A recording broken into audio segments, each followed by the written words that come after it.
Let's just start in DC, where after another really poor first half of the season, DC United are shockingly not in the playoff race. They're on 19 points with just 4 wins and sit in 12th place in the East, just one spot above this poverty club that is Atlanta United. In response, Troy Lesesne has been relieved of his duties and was immediately replaced with Swiss coach Rene Weiler. I think is how you pronounce that. He brings a ton of experience to a club that desperately needs it, and he will need to work his magic to make up 10 points to get to the playoff line in just 13 matches. Before we get into any of the logistics behind it, what are your thoughts on this hire? Do you like him? Well, I mean, I agree that I think they needed to go in a new direction. Let me ask you something here. Is this a safe space? Depends on what you say. You might set yourself up to be bullied here. All right. Well, what I will say is that I still think it was the right move to move on from Troy Lesesne, but also this DC United roster is built horribly.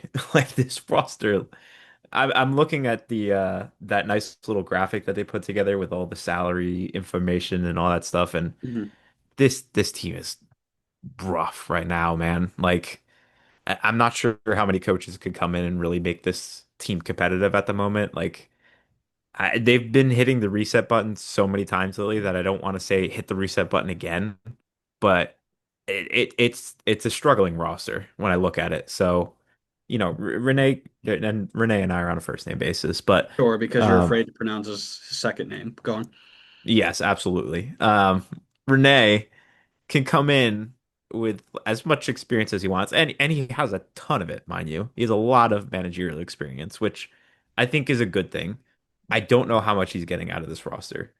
I am hopeful. I do like the direction that they went with. I like going for coaches outside of the league as opposed to recycling guys who have underperformed in the league at LAFC. So I like the direction that they're going, but I still am concerned about how limited he could take this team, considering the roster just does not feel strong in the slightest. Hmm. And they have open spots to fill. Like Yeah. you could have potentially had two designated player spots had you not done the weirdest trade ever and kept Click as a designated player and traded him. But regardless, you still have an open one. You should hopefully spend it and back the new manager. Hopefully they do that. But they still have a lot of work to do beyond that point as well, in my opinion. Yeah. First off, always a safe space to talk poorly on DC United. You never have to ask. I You should have never have known to that. ask. Yeah. Yeah, I should have known that. That's silly. I'm intrigued by the hire. That's my word of the day because he comes in with a ton of experience, including the Belgian League, the J League, the Egyptian Premier League. He won titles in Belgium and Egypt and some Swiss titles. But what's interesting to me is that he hasn't held a job longer than a season and a half since 2011 to 2014 when he was with FC Aura in the Swiss football system. And that worries me a little bit because this is a team that needs stability and it needs somebody who understands the direction that the club's going and can mold that identity in his image. So if he's just going to hang out for this half a season and then, the next season then bounce, if he doesn't get them on the right path, then it's a waste of 18 months. His impact's pretty clear. He's won 2 titles in 2 tough leagues with Al Ali and RSC Anderlecht. Al Ali, we just saw, was a very, very strong side out of Egypt from the Club World Cup. Anderlecht, as you will remember, is a place where he famously coached. Come now, tell me. I don't know.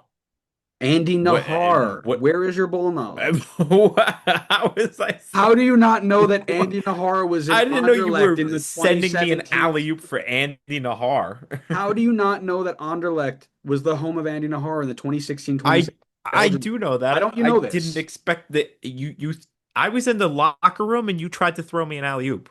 Listen, you don't know ball. That's what I'm getting out of this. Listen, overall, I think like you mentioned, there's a lot of room to play around with. So I think if you give him the resources, he'll be a fine fit for DC. But those resources need to come because this DC team stinks, and they need not only a new coach but investment. I'm very glad that you're willing to say things that I'm not willing to say because I wanted to say that, but I felt too honestly, I felt too afraid to say it. Yeah, But well, yeah, this listen, team is absolute garbage. listen.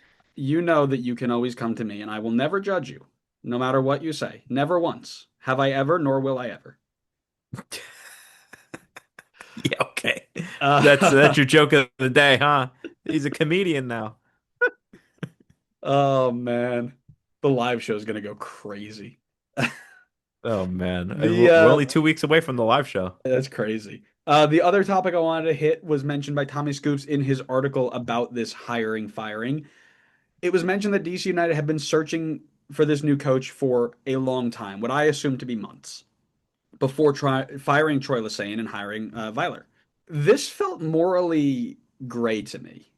Were they wrong to do this search while they were still employing Troy Lesesne? I mean, listen, look, I think you're going to disagree with me on this, but Uh-huh. I don't.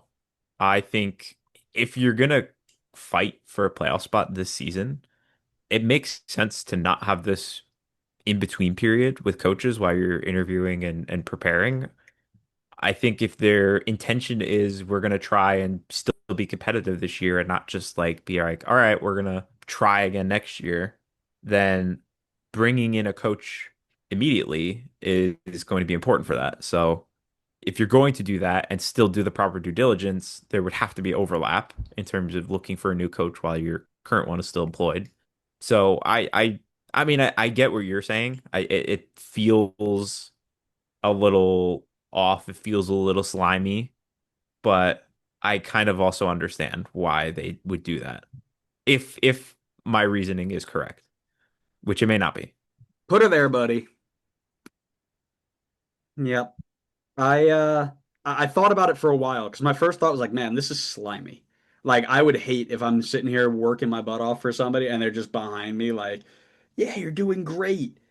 Yo, Renee, what are you doing? Right? Just like looking around, right? It felt It's crappy. the meme picture, you know, the one with the guy and the girl walking and he turns around and is looking at something else. Yes, you should make that meme and post it.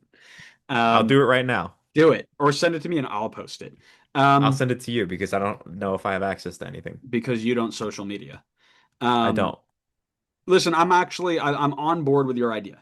I think too many teams get angry at the performance of a coach, fire them, and then just either one, hope that they can get somebody quick who's just lying around, or when that inevitably does not work out, you see this interim guy just float around, be pretty average. Maybe he picks up a big win here or there, but then he moves on, and you're left with a new coach implementing a whole new system that you could have been doing for 6 months or 3 months beforehand. I think DC hedged their best bets here, knowing that Troy might not have been the best fit, but either they could let him go and maybe he could turn it around and find something that, would have worked because he knew the team very well. Or if he wasn't going to, when they were ready to let him go, they were ready with his replacement so they didn't waste the rest of the season trying to get somebody to implement his system. Right? And the kicker here too is like usually you're seeing somebody come up from the assistant coach ranks or the second team, right? Well, they kicked his assistant coach out with him, who was also at Red Bull, who kind of just follows him wherever he goes, which is fine. But they don't have a second team to pull from. They're not affiliated with Loudon United anymore, so they didn't have anybody in the wings to come up and take over. So instead of saying, okay, we're going to fire Troy, keep his assistant on as an interim, who's just going to be Troy 2.0, and still have this issue of not having the time to implement this new system of the new coach, let's let him just go. We're still within touching distance. I mean, not so much anymore, but we're still within touching distance of the playoffs. And then when we have somebody ready to go, we'll let Troy go, and instantly we're right off the front foot. And on the surface, like I said, it still feels a little icky, right? Like they're just waiting for you to fail so they can oust you. Oust is my other word of the day. Keep a counter right up here. But from the sporting side, I get it, and I actually think this is a good cover your butt move, right? I think that this is really good for not wasting time and falling behind the eight ball for the rest of the season. Because if you fire a coach, for the most part, outside of Atlanta's miracle run last year, I think you're basically just saying, okay, season's over. I mean, how many coaches have been fired this year where the replacement has done well? You've got Montreal, LOL. You've got who else was bounced? Or SKC. SKC, LOL. Is that it? No, there's one more. I feel like there is one more. Let's see. Was it Dallas? St. No. Louis? St. Louis. St. Louis, yeah, Melberg gone, right? LOL, right? None of those teams have shown any legitimate success. SKC is still within touching distance, sure, but none of them have shown it. If you tell me two out of the three that have fired their coaches so far are on 15 or less points through 21 games of the season, it didn't work. So now you're saying, okay, I'm going to let Troy, who knows his players, go on and do his thing. They're only on 19 points, but firing their coach wouldn't have done them much better. So let him stick around. Let's save that time. And now we're putting somebody in who's going to not, we're not going to waste the last 13 games of the season. Even if we don't make the playoffs, now he's got a head start on implementing a system, knowing the types of players he needs. We don't have to wait till the offseason for him to figure it out. We can use a transfer window to help him. I like it. I think it's a smart business and sporting move. Well, that's where I think like you kind of led into the second point that I was going to talk about. Them being proactive and bringing him in now sets them up right before this secondary transfer window opens up, where now they can go and bring in players where they have a little bit of space to maneuver with that he thinks will be good for his system, as opposed to we let Troy go now at the same time, but we haven't done our managerial search yet. That may take a month or two. You bring him in mid-August and you've already passed the transfer window. Like he's just stuck with whatever he comes in with. Like he doesn't get to come in and bring in players that he thinks could work well in his system. So you're just kind of like losing this half of year where he's kind of just working with what was handed to him. And then you could reset again next year. But it's like you almost could have just waited until the end of the year and then brought him in and then had this like off season to like make changes. But I think them being proactive now gives them an opportunity to back the manager in the transfer window. Yep. Like I said, as slimy as it feels, I don't hate it. And maybe that's because DC United, but no complaints. Let's see how many people like that meme. I just posted it on Twitter. So while we wait for the We'll see. response,